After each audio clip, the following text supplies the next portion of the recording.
An Italian conjunction that allows you to express a conclusion or a cause and effect relationship is Quindi, it usually translates as so or therefore in English. quindi. Sono in ritardo per il colloquio, quindi prendo la metro invece di andare a piedi. I'm late for the interview, so I'll take the underground instead of walking.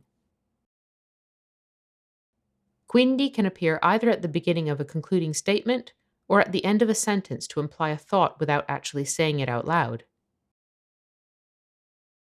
Quindi, tutto sommato, direi che la serata non è andata poi così male. So, all in all, I'd say the evening didn't go that bad. Mi piacerebbe andare con loro, ma ho un sacco di lavoro da finire, quindi. I'd like to go with them, but I have a lot of work to finish, so. The expression E quindi? is used frequently as a sarcastic response to something you feel is of little importance or not worth worrying about, similar to the English expressions, so what? And so? And what's your point? Non dovremmo essere qui, rischiamo di farci beccare. E quindi? We shouldn't be here. We might get caught. So what? A more dated meaning for quindi is then or next. Used in this sense, it's an adverb rather than a conjunction.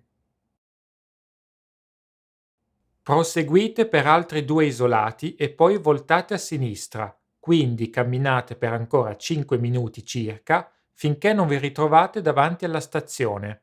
Carry on for 2 more blocks and then turn left. Next, walk for about 5 minutes until you find yourselves in front of the station. Grazie per averci seguito. Thank you for watching, and don't forget to subscribe to our YouTube channel.